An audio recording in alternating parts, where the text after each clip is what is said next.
What's up, y'all? This NBA season, every shot you take with Fanatics Sportsbook puts points on the board. Earn up to 10% fan cash on your bets, win or lose. So even if your bet misses, you're still scoring fan cash.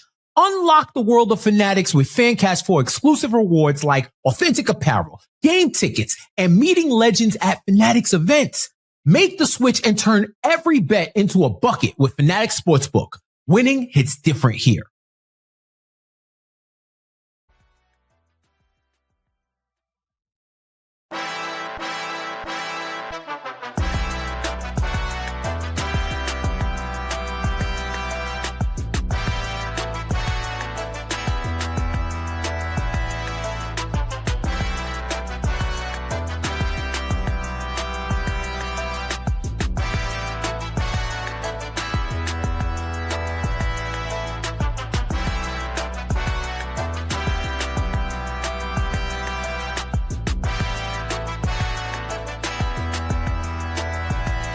Let's play a bit.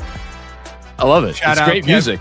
It's great, man. I can listen to it all the time. Edwards putting this together for us. What's going on, everyone? Welcome to another edition of the Knicks Film School X's and O's show. Not the Knicks Film School post-game show as we work through the gremlins in the studio here.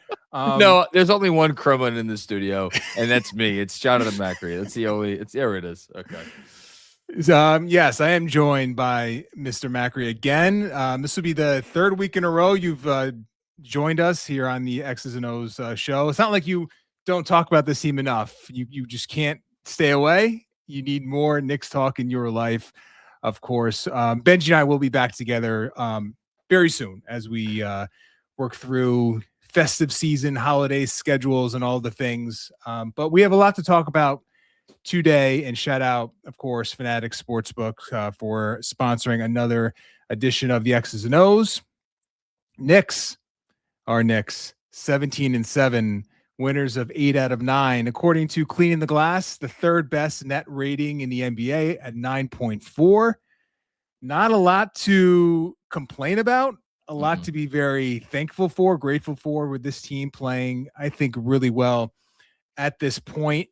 And I think playing well in a way that should give us all some optimism that this team is heading in a direction not only for regular season success, but maybe some postseason success. I don't think all those questions have been answered, but I think some of them have started to at least crystallize a little bit. But before we talk about any or all of that, let me officially say hello to my partner, Mr. Jonathan Macri. How are we, sir? I'm great. It's great to be here. As my mother would say, I'm going to start looking like an X or an O. I have an Italian grandmother. I don't know what that reference means. It means nothing. It's absolute hogwash. And yet, I've been hearing it for 42 years and still here. No, I'm good, man. It's it's nice right now. It's nice right now, and yet at the same time, I'd be lying if I said it didn't. So like we've been lucky enough here in Knicks land to have had this, and I know this is not a winning streak. There was one loss in that they've experienced in the last 9 games, right? They're yes, 8 out of 9. Yeah. But we have experienced winning streaks. There was a 9-game winning streak last season. There were I want to say there were like 3. There've been 3 or 4 8 or 9 game winning streaks like in the Leon Rose era, and I'd be lying if I didn't say that this stretch that they are on right now reminds me more of last season's 9-game winning streak, which I'm sure you remember it as well as our listeners, followed that very dispiriting loss in the NBA Cup quarterfinals, where it was like, okay, this is good, this is nice, this is fun, but like kind of like wake me when it really starts to matter, as opposed to some of the previous winning streaks where it was like, oh my God, who's winning this many games in a row? The Knicks are winning this many games in a row. Just because of the level of expectations, and because, as you kind of already alluded to, there is just constantly focus on the postseason. And as we're sitting here, and I don't know if you have the game on, like I just popped it on this TV, as this final boss, just is waiting. not only in June, but might maybe waiting for the Knicks a lot sooner than that, depending on how Right. Saturday goes. It is kind of like, a lot of the attention is on how real, not how real is this? It's real, but like what, again, as you alluded to, what is the ceiling? Which is why I'm excited to have a conversation with you now, because I think we saw some things in the Toronto game, and we've seen some things really since OG Anunoby came back that would tend to give us more belief that this is the highest ceiling squad that we have seen in the Leon Rose era. Yeah, and I think the thing that's given me the most positive feelings is sort of what Mike Brown has done with the usual starters, like the starting lineup from last year that's now become the starting lineup of this year. And obviously Josh Hart, a big piece of that, his individual play and his ability to shoot with some volume and obviously make upwards of 40% of his threes is a huge aspect to this. And as someone who has said time and time again, I can't be a hypocrite here, is that whenever you see a shooter that's not a known consistent shooter having these stretches, just expect the regression on the negative side to occur. That is going to happen. He's going to regress a little bit. Maybe he ends up shooting in the mid-30s, a little bit better than he shot last year.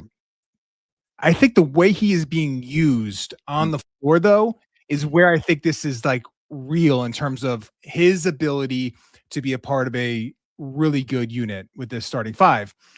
And we know that good teams are going to put their starting center on Josh Hart. That's been the book for a while now. We've all seen it. We saw the Raptors do it last night. Yes, they did.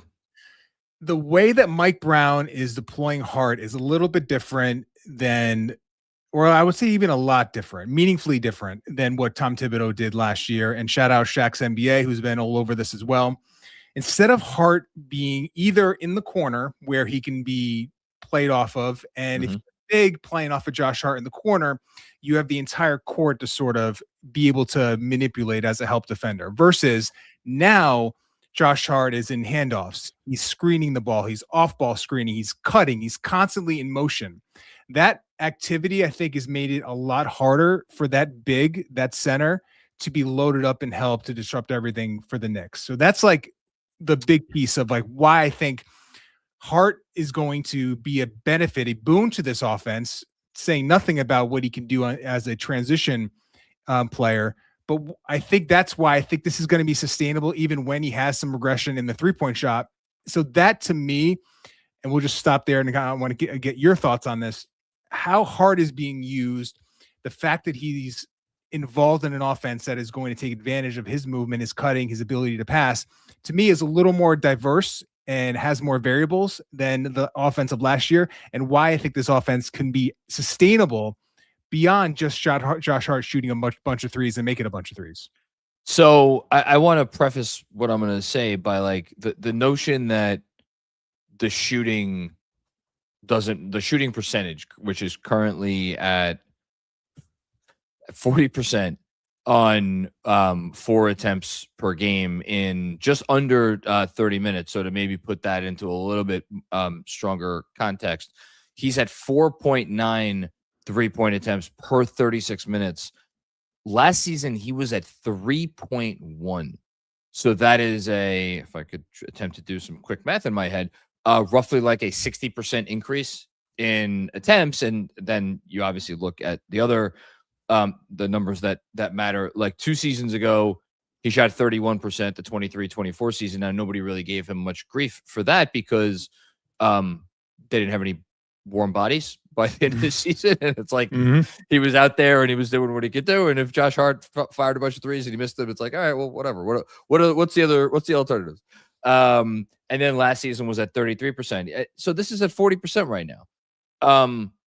It is going to get harder, obviously, if the record scratches come back. And I think this is like I'm sorry, I don't mean to go off on a tangent, but it's like a chicken or the egg thing. It's like if the percentages come down, are we going to get the record scratches, or is that going to be foretell the percentages coming down? Whatever it is, it matters. Yep. This conversation, however, reminds me of talking to Benji around the playoffs or before the playoffs last year, we were talking about ways to mitigate the Hart problem.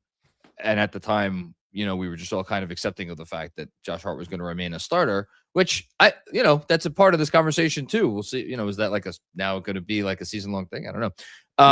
But my thought was always, well, he just needs to be involved more in the actions. And Benji's retort was like, okay, but that leaves Cat over here basically standing around doing nothing. And you don't, I forget, I don't want to put words in his mouth. It's like, you don't go get a Ferrari to just leave it in the car or leave it in the garage and look at, and just to drive your Honda Civic every day.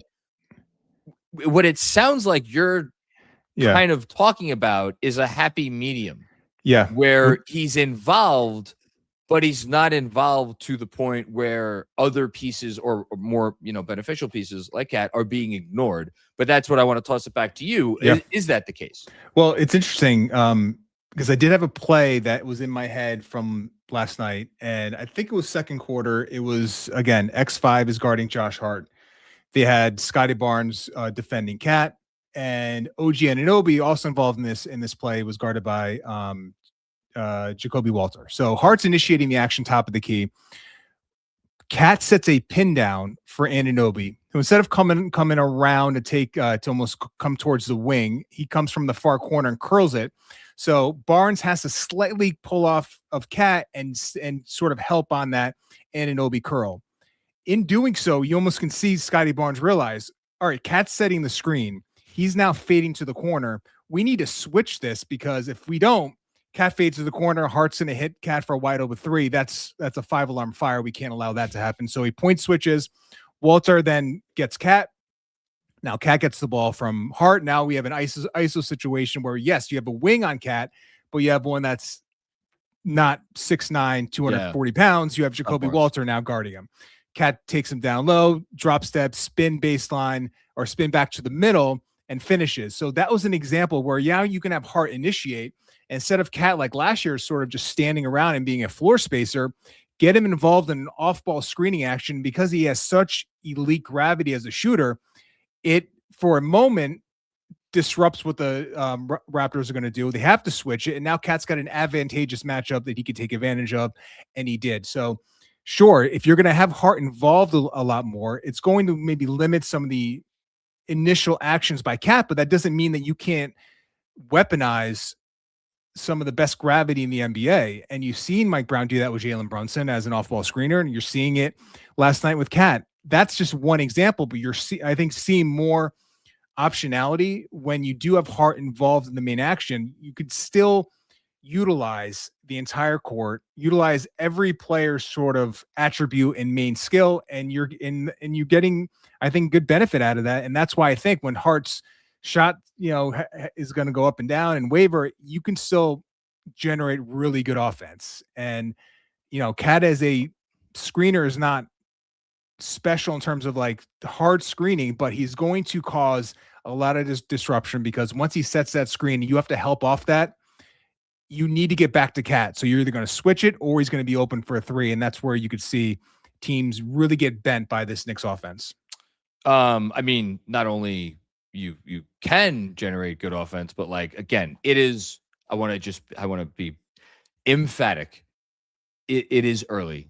This is still a very small sample size. We're not, I was about to say, we're not even at 100 minutes yet. We're not even at 60 minutes yet with this lineup, the current starting lineup. In 59 minutes, they're scoring 127.5 points per 100 possessions, which notably is not as many points as they were scoring with McBride in the place of Anunoby. Now, nobody's advocating for Anunoby to be on the bench, but that McBride would be the other potential piece, or Mitch, which I guess we could talk about too.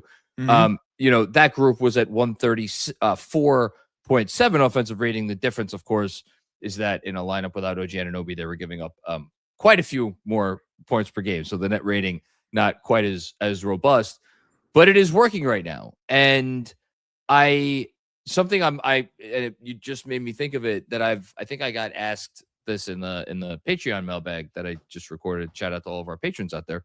Do you see because like it was the Mike Brown offense was just like it hit like a freaking tidal wave out of the gate, and it feels like they have now like not receded a little bit into more of a happy medium between some of the stuff not that they did last year, the last few years, but just more of their comfort level. But they're still are. So where are you seeing their offense right now in terms of old versus new? It's where it was in the beginning was especially, I think it was a preseason number 1 where Mike Brown said he didn't call a play in the entire game. And it was basically, we're going to run motion concepts and we're going to try to, by trial or fire, try to get this team to develop this sort of read and react style that we're going to need going forward here. And as the season has gone along, we've seen more structured offense, which I think is going to be a little more in terms of comparison to the Tibbs offense of the last few years, similar to that in terms of like Tibbs ran a lot of plays. The difference here is while this is it's become more structured as the season has gone along, I still think you're getting a more advanced style of offense where you're getting the side-to-side movement, second side actions, the baseline cuts, the ability to generate those corner threes. They're not sprinting up and down the court in a traditional like fast break all the time, but they are, I think, generating better looks earlier in the shot clock, which is a huge deal because this team, I think, struggled with some of the set pieces that they would run last year. It was mostly for Jalen Brunson to come off sometimes 4 screens on a possession where he would finally get the ball within, maybe 10 seconds left on the shot clock. And then there was not much left there if the initial action wasn't going to bear fruit. You're not getting that and seeing that as much this year. So while it feels similar because we're running more offense, the type of offense is still, I think, a better than it was last year, to be quite frank. And I think it's going to be something you can maybe utilize more consistent against better defenses. And that is still, to me, the outstanding question about the season right now is like, what is the ceiling as an offense against great defenses? And I still think there's been enough question marks this season where I think you should be skeptical of that until we see it consistently. Against Orlando, the offense has done enough to win. They won the last game. I think the offense played great in that one. No. They haven't seen the Pistons yet this year. There's been some physical teams. We should note in the Orlando game. That is very true. So I think we still need to see this offense against a really physical, tough defense and see how they can perform. They get Orlando on Saturday. That'll be a good test. Who knows what we get in the Cup finals, should we get there. But I think that is still a question here. But I do think they're built to withstand that sort of pressure, or built better now than they were last year. So I think that is a positive side. And you talk about the fifth starter, and you alluded to like, all right, it's Josh Hart now. Will it be Josh Hart throughout the season? I do think Josh Hart, you've said this, playing at this level, I don't think it's a question about who the fifth starter is going to be. No. Whether or not that changes is up for debate. Now, one of the guys that has been a starter, been talked about as a starter, is Mitchell Robinson. I did want to talk about him a little bit. Go ahead. Can I stick on this for 1 sec before we move on to Mitch? Just because I want to throw out some numbers I think relate to this conversation about the old starting five, that everything is old is new again. Mm-hmm. Look, guys have been hurt. Guys have had minutes restrictions. Clearly, Anunoby is only starting games out. He's playing like 3-4 minutes before he takes them out. There's been other stuff. So I want to, again, take the numbers that I'm about to give with a very clear grain of salt. But whereas I think you're again, hearing you talk about, okay, Josh Hart's on the floor. We got to make sure we get Josh Hart involved. Well, but does that make sense if he's on the floor with like freaking not only Karl Anthony Towns, but Mikal Bridges and OG Anunoby? Which is where I'm going to get to this. Last season, the starting five, not only did they obviously did Tibbs stick with the starting five, much to the chagrin of many people, but they played together a ton. They played together for 19.6 minutes per game, which is among the higher numbers in the league. Again, take this with a grain of salt, but so far this season, they're playing together for 5.9 minutes per game. Again, is that will come if this starting five stays with this, that number is going to come up. It's good, but I think just seeing that number is an emphasis on the fact that Mike Brown very clearly is finding some benefit in the mixing and the matching. And then the other number that I just looked up to the Hart Cat thing, Josh Hart is playing with Karl Anthony Towns for 19 minutes a game. That's the fifth most minutes in terms of partners for Cat throughout the course of the game. Any Nick. He's playing with Bridges for 26 minutes a game. He's playing with Anunoby for 24 minutes a game, a little over 24. Brunson for 22 and a half. McBride for almost 20, and then Hart 19. And those are your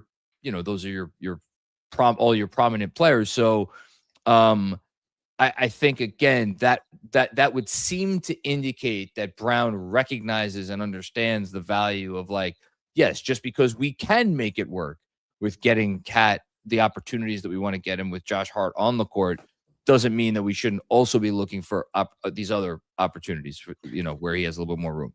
Yeah, and I just looked this up. So just to your point about Hart and Cat. So when Josh Hart is on the floor, Towns' 3-point rate is 37%. When Josh Hart is off the floor, Towns' 3-point rate is 30%. That's a significant change, and it makes sense because if there's one guy that is keyed in on those Cat trail threes, and you just saw it last year, I mean, Game 3 Pistons, how many times did Hart find Cat on the trail position for threes? He is there's something there, whether it's Cat posting up or Cat trailing for three. Josh Hart is going to seek that out, and like I don't think that number. Yeah, maybe that number sort of bounces a little bit, but to me that matters. And then obviously take this with a grain of salt. 3-point percentage with Josh Hart, 38%. When Josh Hart's off the floor, 32%. So you're getting more volume and better efficiency right now with Josh Hart. That's not nothing. 24 games they are into the season. It's 417 minutes with Hart on the floor, and 343 minutes with Hart off the floor for Towns. So basically, we're talking about with Hart, he's shooting his career norm.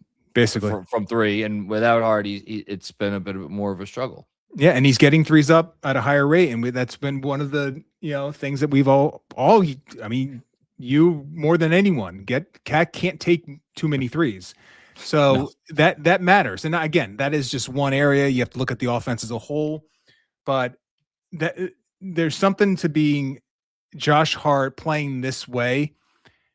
I don't know if there's a more well-rounded player that you can reasonably put in that position that makes more sense than Josh Hart.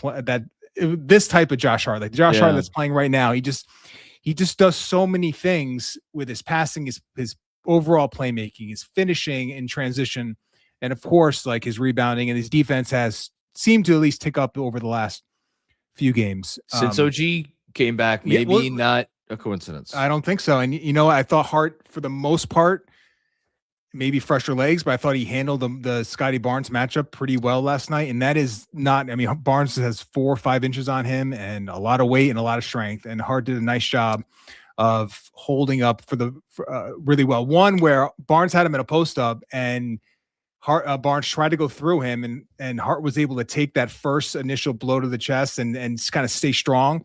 Barnes still tried to go through him for a right shoulder turnaround, and then Bridges came from behind to get a rear view block. But that block doesn't even happen if Hart doesn't hold up on the initial move. I think so. I'm much more comfortable with Hart on a matchup like, and I don't say this just with recency bias, on a matchup like Barnes, who is more like brute force, maybe not as much finesse, than I am with Hart on a guy like Franz, who we're thankful that he is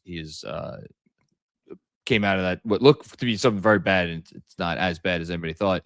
Or like a Jaylen Brown, where you're dealing with just a very, very high level of on ball skill. I think those are the ones where Hart struggles a little bit more, and that's why you have OG to handle those matchups.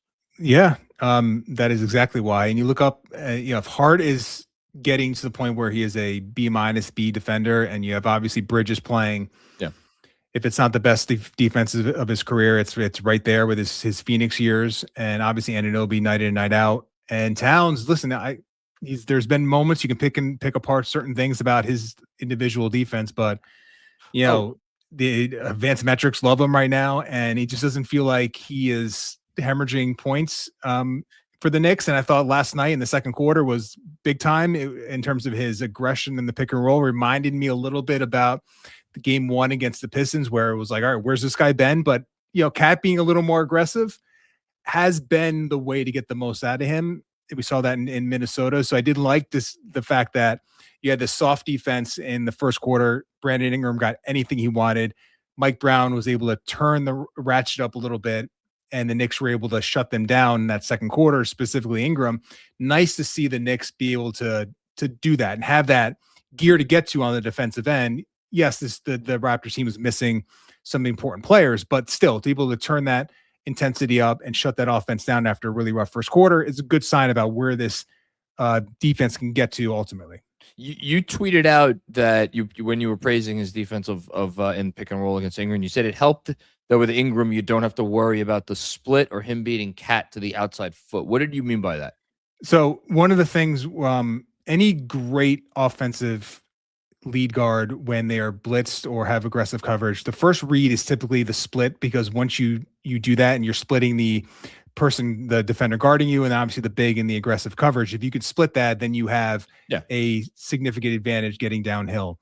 The other area and Brunson is amazing at doing this, especially against any empty side stuff, where if the big is hedging typically on the sideline, so on the outer third of the court, if you can get to the outside foot and you can get around that big and you open their hips up, then you can get some penetration and rim attempts out of that. And that's where CAG really struggles laterally.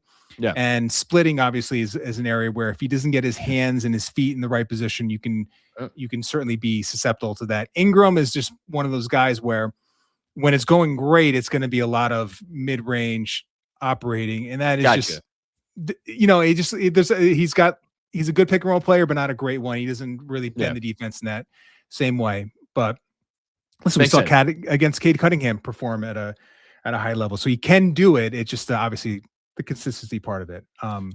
I derailed you for several minutes. I apologize. Mitchell Robinson. Mitchell Robinson. Thank you for getting me back on track. Mitchell Robinson is sorry for getting off track. He got me off track and on track. That's, you know what? We're back to neutral. There you go.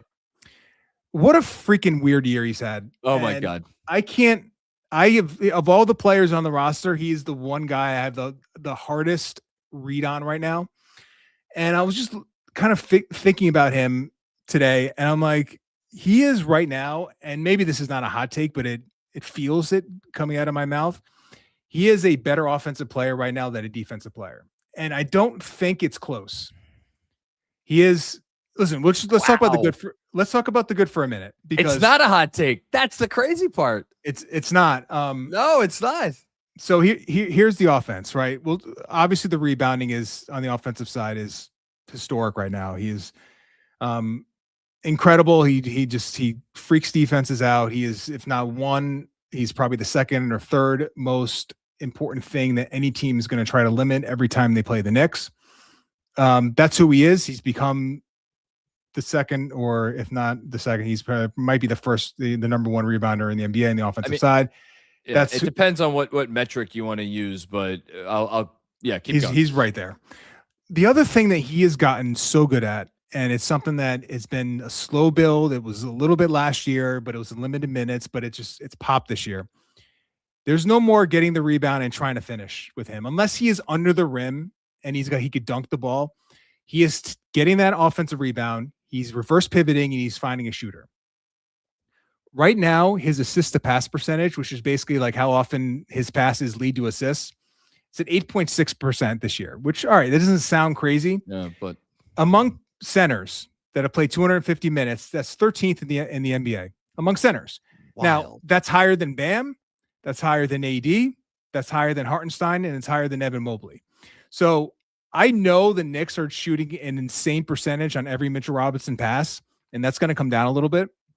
The fact that he is generating so many catch and shoot clean looks from his offensive rebounding is helping generate and his impact a really good offense when he's on the floor, despite clear spacing issues, despite the fact that unless the ball is like literally handed to him, he's probably going to fumble it and he's probably going to drop it. And of course, the free throw issue, the fact that the Knicks can perform at a high level is partly because of the offensive rebounding. But the second piece is, again, this passing thing is real. He's made a real leap in that area. It's not going to blow anyone away.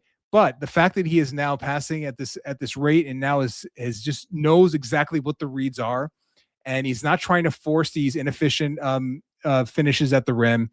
The ball's getting kicked out, and they're getting a great look. They're getting a closeout, or they're running another set, and the Knicks are benefiting from that. So before I get to the negative, like, let's just sit on the fact that he's having a really strong offensive season across the board, not just the offensive rebounding. So 3 things, 2.2, just to go with a slightly simpler number, which my brain simple is better. 2.2 assists per 36 minutes. Career coming into this year was 0.9. So, I mean, again, talking about percentage increase, that's like a 250% increase or whatever it is. Just going back to the offensive rebounding, he's first in the entire league in terms of how much better his team is on the offensive glass. When he plays, they are grabbing 14.2% more offensive rebounds. The closest guy in the league to that is Moussa Diabate on Charlotte, who Fred actually had an entire piece in his Friday column like a month or so ago about Diabate's offensive rebounding and how insane it is. Mitchell Robinson is like blowing that out of the water. And then speaking of Fred, the third thing I was going to mention is Fred just had this fantastic piece. If anybody is subscribed to The Athletic and hasn't read it, go read it. If you're not subscribed to The Athletic, go subscribe. About how there is a revolution happening right now in front of our own eyes in terms of teams going back to prioritizing offensive rebounding and the way that they're doing it. But one of the nuggets that Fred had in the piece is that I believe for all 30 teams, the efficiency on shots after an offensive rebound is higher than the efficiency on the first initial shot of a possession. So even if, as you suggest, the shooting numbers off of Mitchell Robinson offensive rebounds are going to come down a little bit, these are still more efficient shots than the Knicks are getting in their first attempt at offense, because that's the way it is in the NBA. So like, and then to just sum it all up, put a bow on it, plus 6.5 points per 100 when Mitchell Robinson is on the floor, which, like, again, that's third best on the team after Brunson and McBride. You would not think of that from a player without a whole lot of, quote unquote offensive skill, but that's what it is. And that's pretty crazy. It feels real. And the other thing is that I mentioned that he still has real gravity as a roll man. So, so it's like gravity, offensive rebounding. Now this passing thing out of the offensive rebounds, it would make sense that the Knicks are playing really good offense when he's on the floor. Now the other side of the floor, and listen, I don't know what is going, because athletically, and maybe it's just the way that you generate offensive rebound, where it's positioning and strength and timing and effort. A decrease or a drop in your athleticism is not going to really show up in the same way that it's now showing up to me on the defensive end, because, and maybe there's some injury stuff here that's still lingering, but the guy that was routinely guarding really elite offensive players in the playoffs last year and doing a really good job on islands against them, even small guards like Pritchard, that guy right now can't do that. And that's just one aspect to it. I don't think his rim defense has been good at all. I think his timing in that area he's just a step slow or beat off in some of those plays at the rim. There was one where Brandon Ingram, I forget who he beat. I think it was Anunoby, and Mitchell Robinson was right there. And all he had to do was sort of vertically go up in the air and just prevent the layup. And he just reaches down with his left arm and drew. I know the player. It was like very it's like that was a play that Mitchell Robinson, I don't want to say he makes in his sleep. Yeah. In the past, but like that was normal. It was unnecessary. And it was like one of those where like Ingram was not in the restricted area, he could have just gone straight up and it would have been a very difficult shot, even if he got the shot off. So I think the defense, I've been waiting for it to sort of, all right, it's now clicking for him. He's now back to the Mitchell Robinson that we are all used to seeing. There are areas where he's still, I think, high level. I think guarding and being a contained big in a pick and roll, he's still by far the best on the team. And he's, I think, well above average, if not very good in that area. And that's a major aspect to being a good defender. But it's just the agility side to side, especially when he's had to guard smaller players. And then the defense at the rim, like those two areas have he's not near the guy that we saw in the playoffs just last year. And you look at this team going forward and like, how do you build a championship or a Eastern Conference title champion level defense? Mitchell Robinson being at least very good on the defensive end feels like it needs to be part of the equation. And we're just so far from that it feels like that is another talking about like questions to teams still has to answer. Like they have to figure out this Mitchell Robinson thing on the defensive end to really reach whatever ceiling we think they may have on defense. So I've talked a lot about Mitch on defense because it has been, I don't think it has become a national story because obviously there's a lot going on in the NBA and like the Knicks are kind of ho-humming along. I know we obsess over every Knicks game, but to like the national media, it's like, oh yeah, the Knicks are the Knicks. Great. And there's more, buzzworthy stuff to talk about. You want to talk about Cat with the offense, obviously talk about Jalen Brunson, talk about all these different things. So like his drop off defensively, I haven't seen anybody really paying attention to it. For me, it's the biggest story on the team.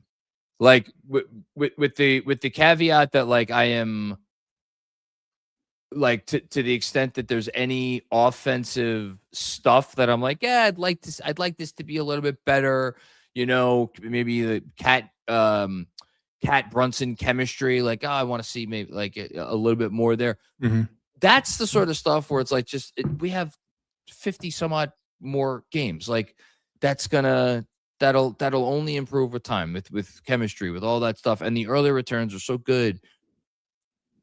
If Mitch cannot be what Mitch is supposed to be defensively, I don't want to say like, and again, look, maybe we should all pack it up regardless. Oklahoma City's winning by 8,000 points. I just saw the score. Yeah, it's 120, 28 to 8. I mean, the team is ridiculous. But even just put that aside. Like, you want the team to be in a place where you're like, okay, super teams aside, I know a real title contender when I see it, and this is a real title contender. If this is what Mitch is, I'm having a little bit of trouble with it, and yet, favorite words, I looked up the numbers before, and I don't want to scroll through my phone because it'll take too long, but just trust me on this one. When you add OG Anunoby to on the court with both Karl Anthony Towns and Jalen Brunson, so your two weak defenders on the floor, when OG is out there, they're giving up like 106 or something points per 100 possessions. It's a ridiculous number. And I think for as much as we just talked about Mitchell Robinson, the offensive force, I think you would probably agree that their offensive ceiling rises if Cat is at the 5. Sure. 100%. Yeah. So like, I don't want to be like, this is if this is what Mitch is, it is a death knell to like any chances they have this season. I think that's maybe a bit too far, but man, he gave them this other look on the defensive end that they just don't have right now. And that is, I feel that watching the games, kind of night in and night out. And I don't know what else there is to say about it other than like, I know we're not imagining this. Like this is, and again, just always, I love my numbers here. With Mitch on the floor, the number now is plus 8.6, meaning they're giving up 8.6 more points per 100 possessions. That's in the 9th percentile. Is that the worst? It's the worst on the team. And I don't know if that's absurd. It's absurd. And I think I haven't looked recently, but I don't know if it's a rim percentage or rim frequency, but one of those, if not both, are much higher. Oh, I can pull it up. When Mitch is on the floor. So he's still talked about, to your point about the national narrative, like when he's still discussed as a great rim protector. And I don't think he's been a great rim protector even last year when he was playing at a real high level on the defensive end. His impact again was more of like his ability to switch out and hold up, and then his pick and roll defense still, I think, was elite last year and still very good this year. So there's still attributes there.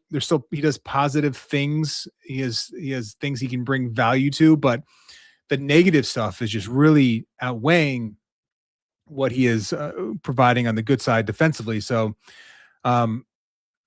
you have the numbers there, or they're roughly the same. They're a little bit worse in terms of opponents shooting at the rim, both accuracy wise and frequency wise. Okay. So nothing egregious either way. Not egregious, but like, it's not what it used to be. Not what it used to be. Yeah.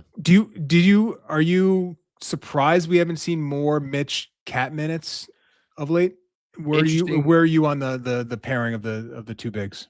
So it's like I'm trying to think of like what the analogy is. I don't know why I just thought of a baseball analogy. It's like the Knicks are a really good pitcher that it's like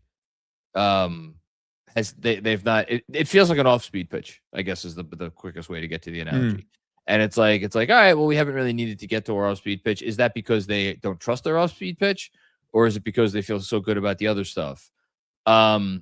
Or is it a much simpler answer, which is that Mitchell Robinson, did he play 20? He played 25 minutes.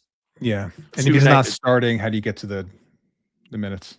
Yeah, two games ago. I'm just thinking in terms of like, do they have a number in mind where they're like, the ideal version of Mitchell Robinson plays this many minutes per game? Let's say that number is 18, or 20, which it's probably about what he's averaging right now. If that's the number, and obviously you're not starting him right now, and I frankly I don't think they should be starting him, not the way he is looking. No. And then he's your backup center. If you're playing Cat 30, what I don't even know what Cat's averaging. They're averaging 34 minutes a night, something like that.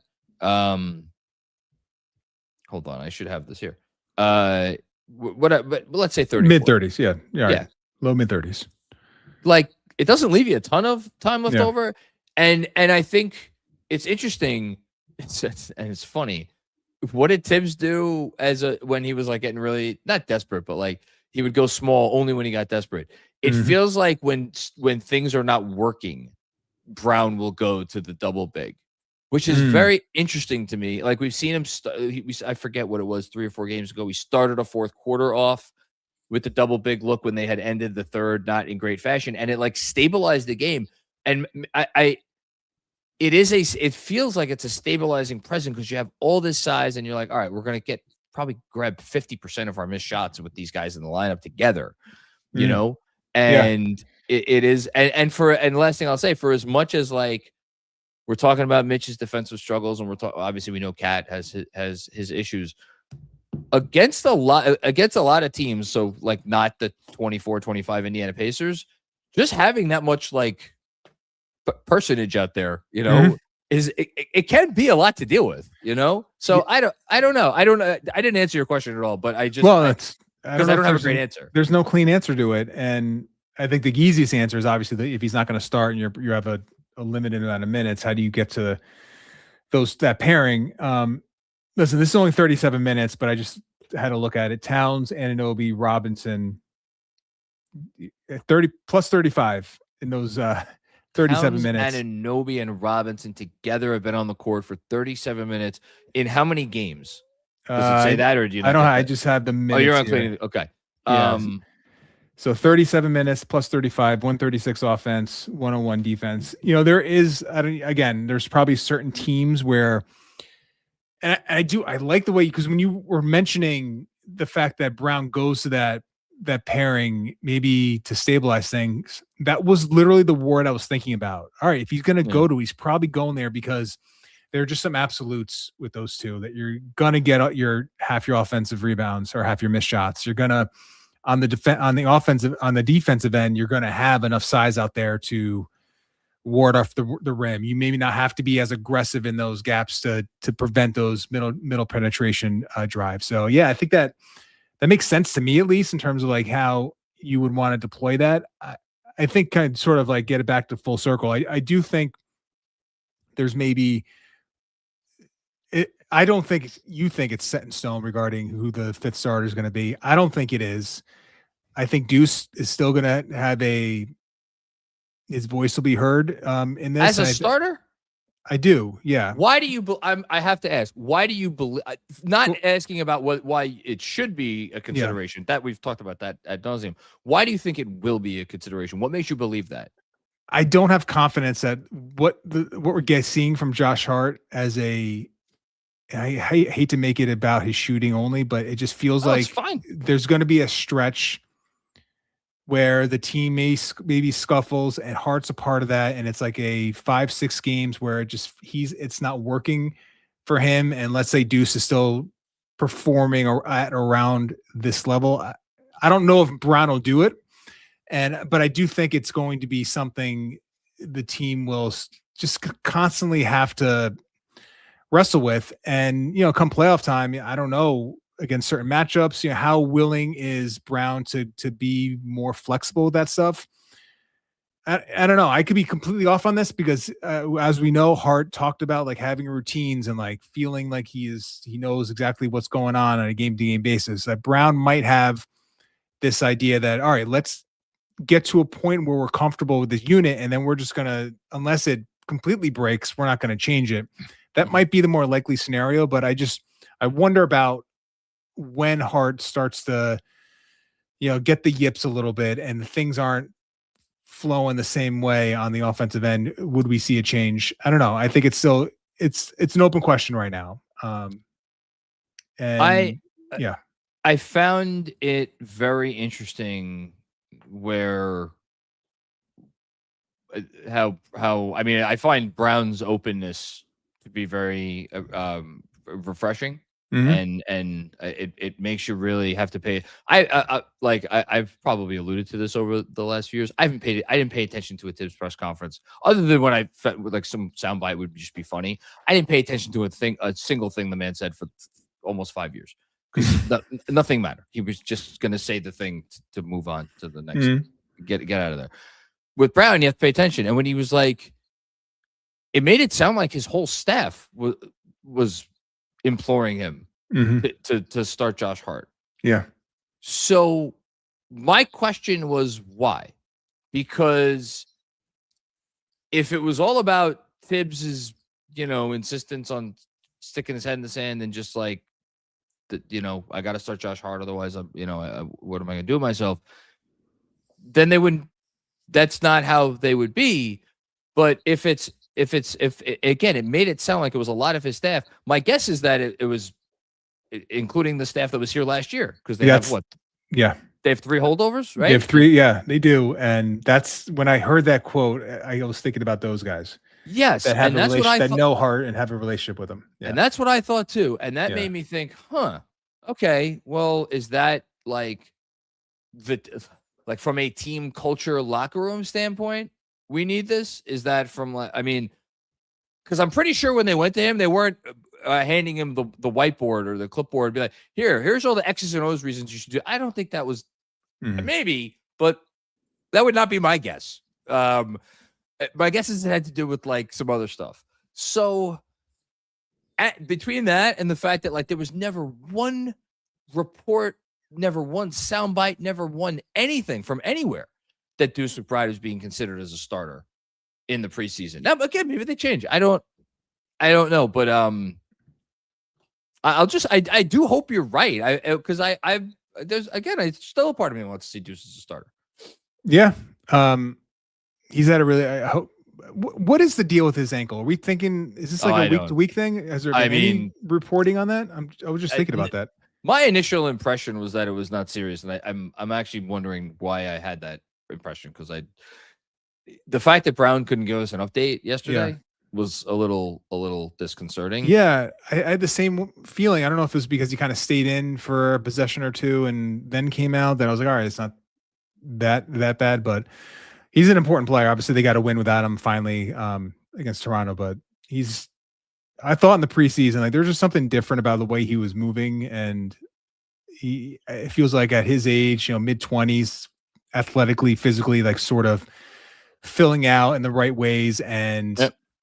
Just he's had a really good start to the year. And speaking of Deuce, as we transition to our super chats, I was about to pull him up, and then I want to get your Giannis take before we leave, but let's do the super chats. All right, so Kevin Danishevsky, what's up, Kev?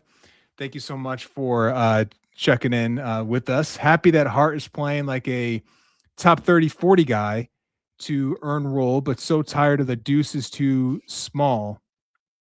With MAIL capitalized. Well, I think it's the this is what the kids do nowadays, where it's like it's like to imply the silly writing, but statement is silly. Yeah, yes. Got it.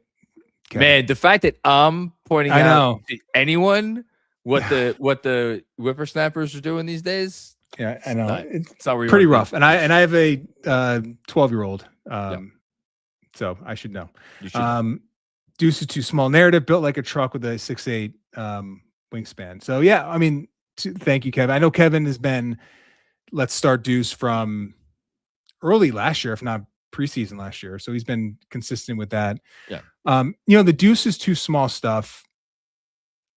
Here's where I'll go with it. And I think this is where I think Cat's a part of this too.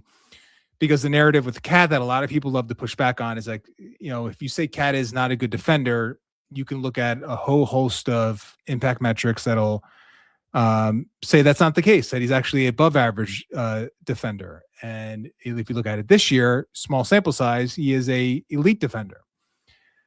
To me, the question about whether or not you are a good defender in the case of Karl Anthony Towns, or too small or not big enough if you're Deuce McBride, is different once you get to the playoffs and once you get to teams that are just a little more surgical in their approach to take advantage of those deficiencies. So yeah, I think right now, and you look at the data, it backs up everything you're saying, Kevin. I mean, if you didn't know Deuce McBride was 6'2" or whatever, 6'3", and you just looked at him as what he is on paper in terms of his production and his impact on the on-off stuff, you would assume he's like your traditional 6'7" wing, and that's what he can do on that end on both sides of the floor. But I do think when you get to the playoffs, his size limitations, and I think those things are still real, can get exposed a little bit. And I don't think that is suggesting that he is any less valuable to this team. I think he is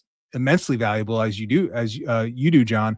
But I do think when we talk about these areas of Cat's defense and Deuce's size, when you get to, and Hart's shooting is a part of this too. When you get to these areas where teams can really hone in on weaknesses, then those weaknesses, I think, become more of a problem that you have to try to answer. The one thing I'll just say with Deuce, and I shouted out the net rating of these two players together in, I think, two newsletter from a couple of days ago. Jalen Brunson and Deuce McBride, and God knows I'm not the first person to cite the numbers of those two guys specifically together over the last few years, but this season, 602 possessions, they're plus 22.1. And it's not only that. So anyone who's ever been on Cleaning the Glass, they do, it's like orange is good, blue is bad. The darker the orange, the better it is. And it's just all orange. Like every single metric on offense and defense, the team is better than average when McBride and Brunson play together, which you would not necessarily like. I just looked it up now and I was expecting to see like, oh, I bet you teams are like getting more offensive rebounds against those lineups, right? And it hasn't really been the case. Now, I will say the most used lineup with Deuce and Brunson in it has Hart and Bridges and Towns at the 5, so no Mitch. That lineup is giving up an offensive rebound rate to opponents of 31.1%, which is not good. It's not, like Rockets number, but it's not good. Yeah. So And their defensive number, the defensive number of that specific 5-man unit this year has not been great. So they're giving up almost 119 points per possession. Now they're scoring at will, so it hasn't mattered as much. But that I think again that number would worry me a little bit against certain matchups in the playoffs. Yeah, I think so. And again, it's just like teams are gonna find whatever weakness you have, and it's gonna be honed in on in a way that you just don't see on a day-to-day basis in the regular season. I had talked about earlier in the show, like what Cat does as a 3-point shooter with Hart on the floor. Well, here's Deuce McBride with Jalen Brunson on the floor. This is so the usage goes from 17.8 with Brunson off for Deuce down to 14.8. Obviously makes sense because he's got less responsibility handling the basketball. I'm surprised the usage with Brunson off is not higher than 17. I would have, if you would have asked me, gone to my head, like what would I would have said like 19, 20. Yeah. Well, it's still a drop, but maybe not as high because you do empower some of the other pieces to control. Jordan Clarkson does exist on this basketball team. He does. As Jamal Shed found out last night. Jamal Shed found out. He found out last night. Clarkson was able to take advantage of that matchup. As did a lot of players on the Knicks. Shed's a really good defender, but it's like, again, you get to like you're 6 feet and sometimes size doesn't matter, John. All right. So Deuce McBride with Brunson on the floor, his 3-point rate, 73%, with Brunson off the floor, 63%. So massive jump in terms of like the shot diet, the amount of threes that McBride's getting up, and he's shooting 47% with Brunson on the floor, 40% with Brunson off. So similar to the Hart Cat situation, you're getting more volume and you're getting better shooting. Makes complete sense as an off-ball player that's going to take advantage of the gravity of Jalen Brunson. I think that, along with like what Deuce can do on the defensive end, but what he can do as an off-ball player and his gravity and his ability to make shots, playing off of Jalen Brunson is a huge reason why that duo continues to pay dividends for the Knicks. Thank you, Kevin. Yeah, that was a good question. I think what do we have? One more. And I'm glad we got this one in because I want to talk about this guy before we got out. It's Jeff Talon 5676. What's up, Jeff? Love the new intro music. Yes, shout out Kev Words for the music. Original beats by Kev. Do you think Kolek has shown enough improvement to warrant a spot in the rotation? Love the show. Keep up the great work. Kolek's another one that I'm having trouble getting a great read on because right now I am more impressed with the defense than I am the offense. Yeah. He's a strong guard. And what I love about him on the defensive end is that teams feel that they can just go through him.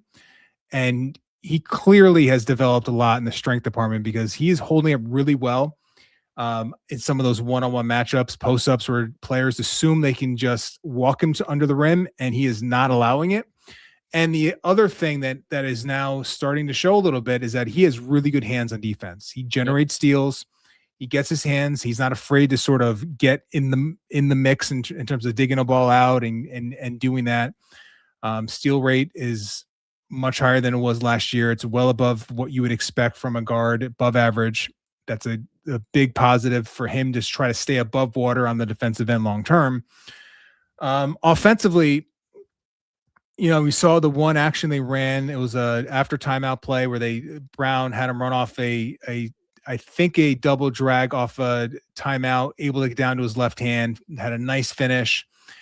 So clearly there are some things that you love about him. The passing still sort of pops, but the turnovers and the lack of 3-point shot making to me are real big issues right now, to the point where I don't know if you get to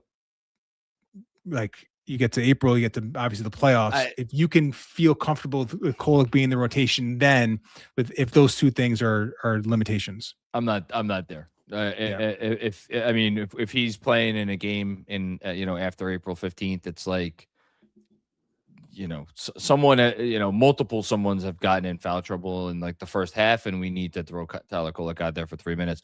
I'm not saying he can't get there, and actually. I'd be like 50-50 on that he will show enough growth and improvement between now and then that he gets there. I just want to, again, harkening back to, I mentioned this in the newsletter, I think last week, He's played 254 possessions with Cat this year. Kolek has non-garbage time. Knicks again, and that's it sounds like a lot. It's a tiny sample size, so take it all with a grain of salt.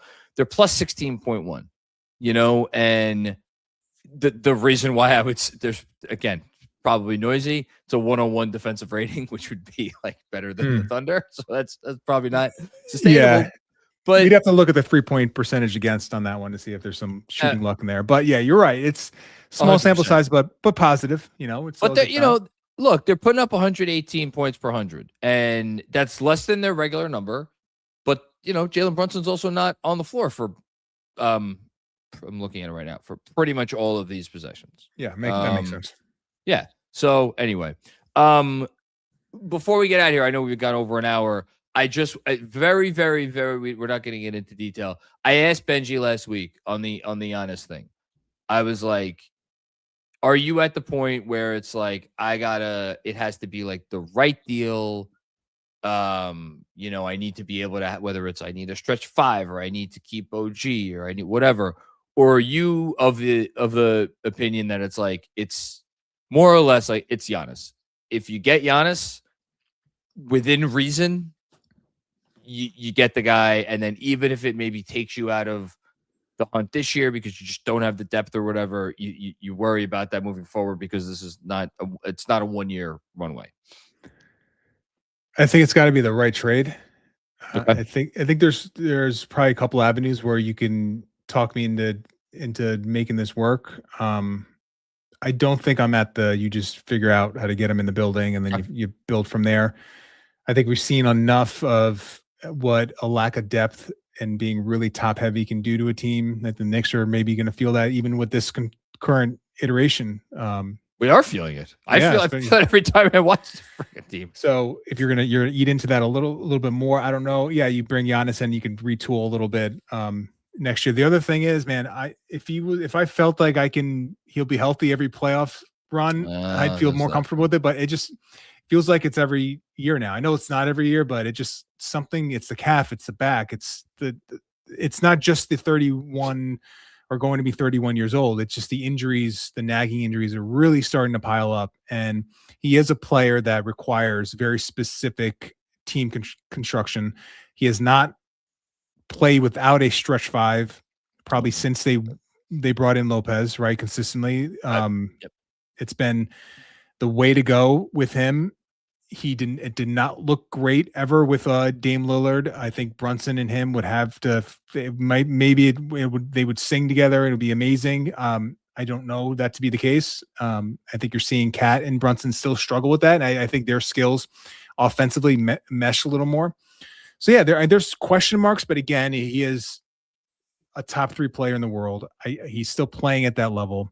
He's arguably playing the best ball of his career before he got injured. I think if you were to say as a Knicks front office, we have to figure out to get a guy in the building that wants to come here. I think that is a defensible position to have. The last guy that at least the narrative was he wants to be here, ended up figuring out Knicks got him in the building. Now, did the Knicks trade too much to get Carmelo Anthony? We don't have to rehash that, but I don't want this to be personally, let's just whatever you want, Milwaukee, or we'll trade this guy to that guy to get more stuff. I think it's got to be the right trade for me, but I also think it's defensible to say he's Giannis. He's a top 3 player, should be a top 3 player for the next 2-3 years. You get him in the building. I think my 2 cents, I think the more likely scenario is even the trade that would make you uncomfortable and probably make a lot of other Knicks fans uncomfortable, that it would be giving up too much and you would be leaving yourself, whether it's too thin or without like a key component or whatever. I don't even think that's going to be the best offer, which is the part that, and again, everybody puts out different stuff with when it gets to trade season, and we're in trade season, and everybody has different motivations and people are feeding different stuff to different reporters and they have their reasons for that. But like, the more I keep seeing people are going to get mad at me for saying this, but the more I keep seeing the Heat and knowing very well that he could put together a very real trade package, the thought of giving Spo and that organization like that dude, is a little frightening. And it makes me kind of just hope, like, you know what?